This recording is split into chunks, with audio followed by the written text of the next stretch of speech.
Estábamos hablando ley de medios. Después de bastante tiempo, la ley de medios, 4 años, ¿no? Sigue siendo 4 años, un periodo presidencial. Es un hecho realmente importante. Además, desde un segmento como es la oposición liberal argentina que dice las leyes están para cumplirse y hace toda una declamación acerca de la legalidad institucional. Hugo, le damos la bienvenida a Jorge Tierba, querido amigo y compañero, hombre de la Federación Gráfica Bonaerense, de la comisión directiva del sindicato primigenio del movimiento obrero argentino. Bienvenido, Jorge. Bueno, muchas gracias. ¿Cuántos años, no? Sin sancionar una ley, sin aplicar una ley que está legalmente sancionada, Hugo. Sí, y que tengo toda la percepción de que va a salir un empate que significa un triunfo para Clarín. La idea de revalidar esto que hacen el 28 de agosto, un nuevo aniversario de la fundación de Clarín, muy simbólico, por el cual se llama a las partes, como si la Suprema Corte, si esto no hubiera sido debatido, le llegó ayer y de pronto para interiorizarse del caso la Suprema Corte. A ver de qué se tratará. Sorpresa, ley de qué. Y además es llamativo que la Suprema Corte, cuando ya se llevaba más de 3 años, le dijo al juez de primera instancia de la Cámara, apresúrense porque no puede estar esperándose tanto. Ahora se toma todo el tiempo que quiere y llama como si estuviéramos en las primeras instancias. Todo esto me hace presumir, ojalá me equivoque, que el empate va a significar que en materia de cable Clarín no es tocado, lo que se va a restringir es en el aire, ¿no? En todo lo que sean canales de aire, en radio de aire, pero todo lo que sea cable... Va a sostener su poder. Claro, sí, ahí está el real poder de Clarín. ¿Cuánto tiempo, Jorge? ¿No? Vos estás en Radiográfica con nosotros. La batalla que se dio para conseguir esa ley y qué amplio que fue el debate. ¿Cuándo una ley se debatió tanto? Sí, yo creo que como instancia democrática en cuanto al proceso de génesis de la ley, me parece que no hay antecedentes anteriores de un trabajo de organizaciones sociales, políticas, sindicatos, universidades que hayan trabajado, yo pienso a partir de los 21 puntos de la coalición por una radiodifusión democrática, de manera de traccionar la posibilidad de tener una ley, y ahí coincido con Hugo que el panorama se vislumbra bastante preocupante porque han logrado hacer un manejo como las 2 patas de una pinza, a partir del poder mediático y a partir del manejo corporativo de la justicia que está dando pie a esas especie de interminables cautelares o palos en la rueda, como queramos llamarle, que impiden el normal funcionamiento de la ley. Es decir, tenemos una ley, por lo que decís, que es legítima, absolutamente, que además es legal, pero que no se aplica. Claro. Sí, y que además uno piensa, qué poder el de Clarín realmente, ¿no? Y si finalmente Clarín logra Me están pasando los resultados de Gimnasia primero. Pero no. Si Clarín logra sobrevivir, no te quiero interrumpir. ¿Qué? ¿Te pasan los resultados? Sí, me lo recuerda. Yo cada media hora me acuerdo que Gimnasia está en punta en el campeonato de primera A. Entonces, claro, es una emoción grande para un equipo humilde. ¿Cuántos equipo modesto? ¿Cuántos partidos van? 3. Cada tanto lo recordamos. 3. No, peor, para ustedes van 3, para nosotros van 2. Es peor. ¿Van 2? Estamos por encima. Bueno. Pero bueno, entonces...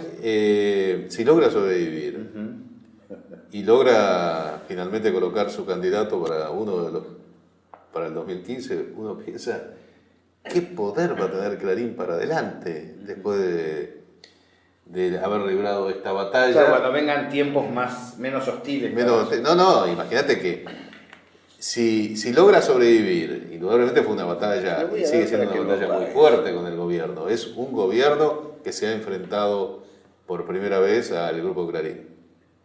Es una batalla que lleva también más de 4 años, con fuertes daños económicos para Clarín, el fútbol para todos, el tema de papel prensa. Bueno, hay muchas frentes en donde el gobierno ha intentado modificar la situación que tiene Clarín. Si logra sobrevivir a esto y además impone uno de los candidatos, de los cuales el que hoy manejan con mayores posibilidades Massa, vos dirías, bueno, todo lo que conocimos de Clarín hacia atrás va a estar mucho más potenciado hacia adelante, porque además tiene un efecto de elección. Fortalecerse con las batallas, es como cuando una hinchada que está en el ascenso, ¿no? Pero, llega a primera fortalecida por el aguante que tuvo que tener para sufrir esa situación. Yo temo de que esto, ojalá que no sea así, estoy haciendo una hipótesis, que sea lo que pasó con Malvinas. La idea de Malvinas era que la desmalvinización consistía precisamente en que no se puede enfrentar al poderoso porque te liquida. El objetivo de esto, y van además por el tema del gobierno, fíjate que esta semana distintos analistas políticos, te cito a Fidanza en La Nación, Fontevecchia en Perfil, Nelson Castro del Grupo Clarín, lanzan la idea de que la presidenta está loca. Sí. Bueno, hicimos una especial de La Señal Televisión sobre eso con Oscar Agudaravini, le recomendamos a los espectadores observarlo en este mismo espacio donde están mirando este producto, donde se analiza eso y se dice, de algún modo Oscar explica, el que enfrenta a los poderes suele ser considerado piantado. Bueno, hay una simultaneidad muy interesante y además la idea de los sectores concentrados afectados, hay sectores concentrados que no están afectados, pero los que no están afectados igual desconfían del gobierno. Ellos van no por derrotarlo electoralmente al gobierno del 2015, hay que dar una lección acá, una lección a elecciones. Y desmembrar aspectos centrales. De que no se vuelva a repetir una experiencia similar en el futuro. Crecimiento del PBI industrial, paritarias, vos sos delegado paritario, Jorge, asignación universal por hijo. Yo creo que el gobierno puede haber cometido muchos errores, pero esos son los aspectos que no se le perdonan. Claro, yo creo que esto es central. Me parece que es una especie de puja entre cuestiones absolutamente objetivas, que son estas que marcamos, muchas más, por supuesto, que han incidido realmente de manera notable en el ánimo ciudadano desde el 2013 en adelante, versus una especie de fantasma virtual, incluso con candidatos que son impuestos de manera virtual, no a partir justamente de gestiones que lo sustenten, ¿no? Realmente preocupa y uno se da cuenta ahí el poder realmente impresionante que tienen los medios de comunicación para instalar candidatos con, vuelvo a repetir, bases poco sólidas en cuanto a sus antecedentes y contrarrestarlo a una política concreta de avances que ha tenido el gobierno anterior y el de Cristina. Entendemos los avances, pero entonces retomamos, Hugo, la charla de la mesa anterior con Artemio, con Raimundi, donde se hablaba de situaciones que vale la pena tomar en cuenta. Hay quien dice es una derrota, hay quien dice es en realidad sostenimiento del primer lugar a nivel nacional. Ostensiblemente hubo una baja en los votos en provincia de Buenos Aires, pero lo curioso es que no solo los de Narváez se trasladaron a Massa, sino muchos votos del Frente para la Victoria. En algunos casos puede haber habido confusión, en otros creo que hay dilemas internos para observar. Vos tenés un análisis hecho, Hugo, sobre esto. Bueno, yo lo califico como una derrota política, más allá de que es cierto que es la primera minoría, todo eso es cierto, pero me parece que en ese punto coincido con lo que decía Carlos Raimundi en el programa anterior, en el sentido que no es meramente una cuestión numérica, aunque lo numérico es importante. El hecho que se haya perdido lo que era esperable en todas las principales ciudades del país, pero a eso se hayan sumado provincias en donde el peronismo o el Frente para la Victoria ha ganado desde la década del 40, como La Rioja, es un tema de atención. Y que en la provincia de Buenos Aires... Bueno, y que es la primera vez que perdió el peronismo en la historia de Lanús como municipio desde el surgimiento del movimiento. Eso, que hayas perdido en provincia de Buenos Aires en lugares donde nunca hayas perdido, me parece que es un llamado de atención. Yo no voy a comparar porque este es un gobierno absolutamente diferente a lo que sucedió con las legislativas en el 87, en el 97 y en el 2001. Sí. ¿No? En el 87 la derrota en todo el país, prácticamente en todo el país, de Raúl Alfonsín precipitó la situación posterior.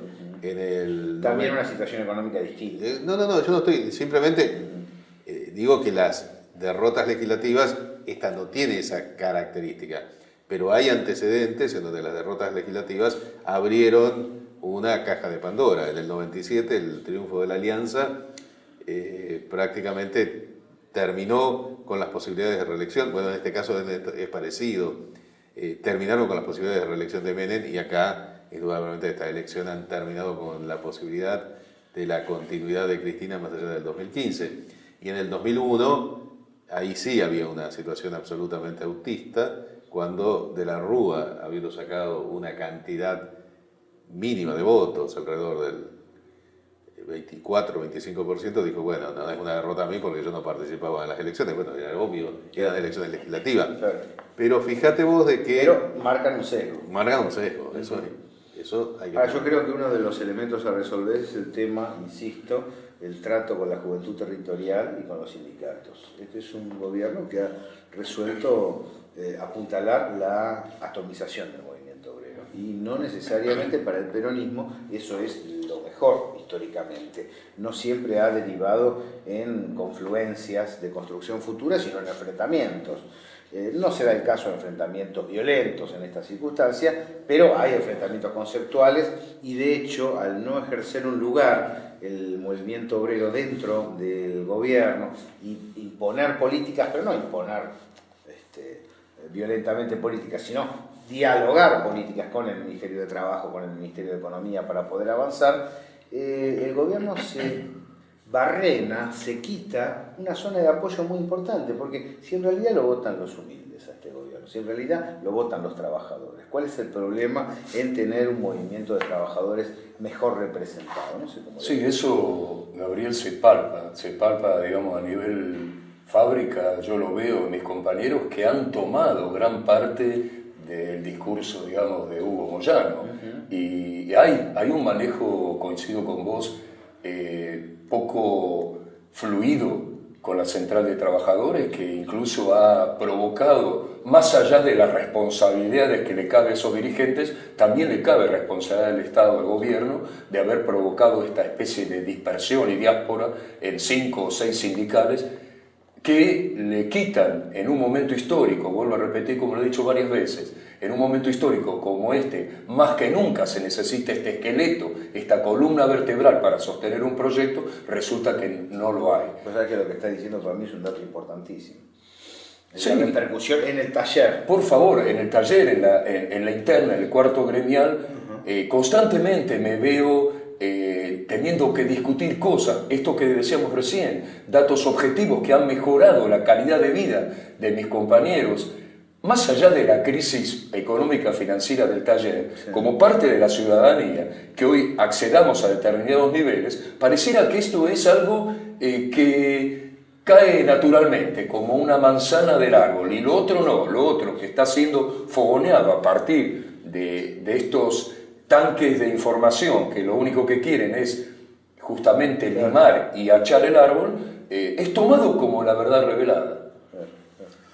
Vos habías insistido en el tema del movimiento obrero. No, el movimiento obrero es algo... Nosotros hemos dicho, sin movimiento obrero no hay proyecto nacional. Le podés dar distintas formas, no tiene por qué ser dirigido por Moyano, ya no. Él hizo el traspié, se fue al otro lado. Sí. Está en contra del campo nacional y popular, pero ostensiblemente otro tipo de movimiento obrero necesita. No, un movimiento nacional y popular sin la presencia del movimiento obrero no es, qué sé yo, es casi el frepaso en realidad, ¿no? No estamos hablando de un movimiento multitudinario, pero a mí lo que me preocupa, yo no estoy de acuerdo con los 2 discursos posteriores de la presidenta que no reconocen, no está reconociendo lo que dijeron las elecciones. Veamos, el primero, puedo entenderlo, el efecto de la derrota, el de Tecnópolis, por ejemplo, que es un excelente discurso para la gente que apoya al proyecto, pero es piantavotos para todos aquellos. ¿Por qué?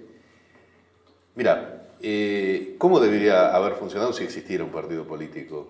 No existe, el Frente para la Victoria no es un partido político, es una coyuntura electoral. Entonces, ese discurso que Cristina dice en Tecnópolis, que tiene mucho sentido para galvanizar el frente interno, lo debería hacer con 10.000 militantes en un lugar, en un ámbito privado, y esos 10.000 militantes bajan ese discurso hacia la organización de la que formas parte. Así es la política en líneas generales. Y hacia afuera podés incluir algún párrafo de esto, pero haces una apertura tratando de seducir a parte de la gente que se te fue. Está bien lo que decís. Porque A mí me gustó el discurso, es cierto. Pero a mí también me gusta el discurso. Me parece importante. Ahora, claro, no hay consenso adentro, ¿no? Hay una mesa de decisiones. Claro, pero tampoco tenés poleas de transmisión. ¿No? Una cosa es, ¿cómo aglutinás a tu frente interno? En reuniones tuyas, de militantes, de gente que te sigue. Ahora, si vos por cadena nacional haces un discurso para los militantes, después de una elección, general, claro, de una elección general, en donde es cierto que no podés comparar una legislativa con una nacional, pero cuando perdés el 50% de los votos, eso escapa todo tipo de análisis. Entonces, no está mal en un segundo análisis compararlo con lo que pasó hace 2 años. ¿Cómo puede ser? De todas maneras, no hay manera de ignorar el hecho, Hugo. Yo sé que vos pensás que es una interpretación fácil, pero después de 10 años seguís siendo la primera fuerza nacional. No lo podés ignorar como dato de victoria, ¿no? Pero ¿sabés? Entiendo todo lo que vos decís, me parece muy atinado. Ahora, aquí hay un dato relevante. Después de 10 años, claro, pero se sigue siendo la principal fuerza nacional con todos los medios en contra, con todos los demás partidos en contra. Eso es cierto, pero yo te preguntaría también, por ejemplo, y te lo comparo con la economía, el tipo de cambio, que indudablemente se desactualizó porque es fácil entender el ritmo que se devaluó el peso con relación a la inflación real ocurrida en los últimos 7 años, hay y seguramente eso explica desde el punto de vista económico el haber perdido en La Rioja, en San Juan. Las economías regionales están complicadas con un tipo de cambio que se fue desactualizando. Pero eso no ha tenido durante todo este tiempo un efecto más contraproducente por algo en los cuales vos no influís, que revalorizó la moneda, tanto Brasil como China, que son tus principales mercados. Que vos sigas siendo la principal fuerza nacional es un mérito tuyo, pero también es un desmérito de que toda la oposición quedó fracturada, fragmentada, y que no tenés una oposición concentrada. Y que hay menos incentivo para votar. Perdón, Jorge. No, quería decir qué tan cierto es esto que plantea Hugo. Digamos, un análisis que hace eso está graficado, objetivado en el día posterior en la fábrica. Vuelvo al mismo ejemplo, me dicen los compañeros. Pero ¿no te das cuenta que no fue capaz de asumir que fue un cachetazo? Sigue con la pedantería, con la altivez de otros momentos. Esto que plantea Hugo, de por lo menos tener una visión política de inclusión y no de seguir de algún modo a aquellos que no son adscriptos al proyecto, tratar de atraerlos, ¿no es cierto? Con una sumisión de que por lo menos fue un toque de atención, un cachetazo. Estos compañeros míos, digamos, podrían haber tenido otra visión, sin embargo, es como que reforzaba esa idea de esa imagen que, por supuesto, han construido muy bien los medios, de no mirar hacia los costados y seguir adelante. Me gustaría hincarle el diente a una temática que vos planteaste de manera, podríamos decir, dentro de lo que estás señalando. Porque, pedante, soberbia, yo escucho mucho eso también de los sectores populares. Yo que tengo la sensación que se han gatillado operaciones de psicología de masas acá, porque yo entiendo que haya cuestionamientos. Ahora, la irritación no la entiendo. No. La irritación del beneficiado no. Entiendo la irritación de la clase media alta, entiendo el gorila, es decir, aquella persona que siempre se indignó con el peronismo, también es parte del folclore. Ahora, cuando yo veo a un tipo que es empleado, que es sobrio, indignado, que está irritado con la presidenta, yo digo, ¿qué elementos han tirado por los medios de comunicación gatillando psicología de masas para que eso se suceda? Porque en realidad lo que sucedía con distintos dirigentes políticos es, mira, la verdad que no estoy de acuerdo, con eso basta. Ahora, esta indignación, esta irritación, ¿por qué produce enojo, Cristina? ¿Por qué no basta con decir no estoy de acuerdo y listo?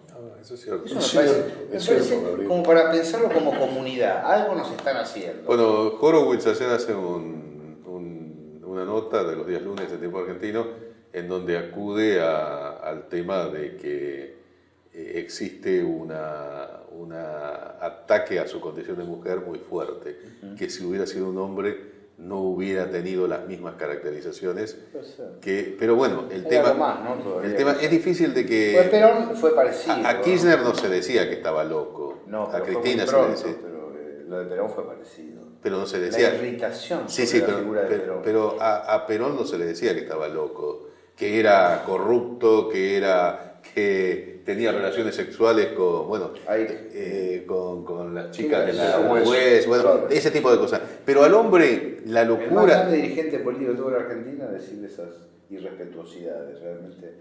Creo que Bueno, a veces no lo situaba. lo de Archimur. Por eso, eso no, hay que era el que peleó con Gatica. Claro, Archimur. Muy gracioso. Archimur, sí. No, perdió con Prada, no con Gatica. Comprada, peleó.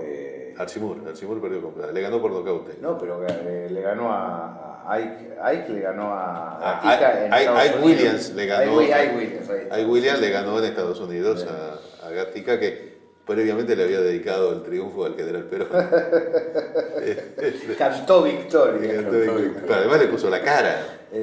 A ver, nos quedan 3 minutos. Sí. Eso queda ahí flotando, pero lo Queda vamos a flotando. seguir analizando en la señal, porque el tema de la psicología de masa es importante. Una cosa es cuando hay intereses y otra cosa es cuando hay gente que carbura en contra de sus intereses, ¿no? El sonso. ¿Qué pasó en las Islas Seychelles? La denuncia de la nata tan fuerte.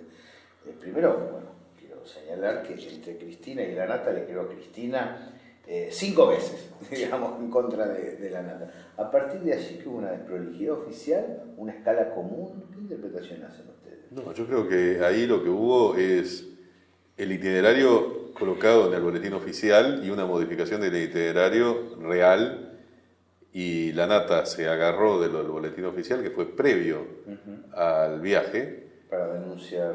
Y claro, y bueno. Había que hacer escala en un lugar conocido como paraíso fiscal, ¿no? ¿Era posible evitar eso para evitar estos rumores? Bueno, aparentemente vos viste que la tripulación, por los problemas de embargo que puede tener el avión, el Tango, era una tripulación creo que británica encima, y la tripulación es la que decide el lugar donde vas a hacer escala técnica. Va el comandante de la aeronave. No sabía eso. Pero bueno, tal vez se hubiera tenido ese tipo de cuidado teniendo en cuenta los frentes. Pero bueno, a mí me parece que esto no lastima el gobierno. El gobierno reaccionó bien, como yo le pedía, en otras denuncias de la nata. Me parece que el comunicado De Parrilli. tiene un exceso de adjetivaciones. Y la verdad que lo favoreces a la nata cuando lo llamás primero sicario mediático, y después creo que, no sé si está en el comunicado o en las declaraciones, asesino, ¿no? La verdad que con simplemente reproducir de que ahí estaba y que esta es otra de las operaciones realizadas por el periodista Jorge Lanata era suficiente. La seguimos la semana que viene. Jorge Tierra, gracias. Un placer que estés acá. Hugo, nos reencontramos. Gracias a ustedes.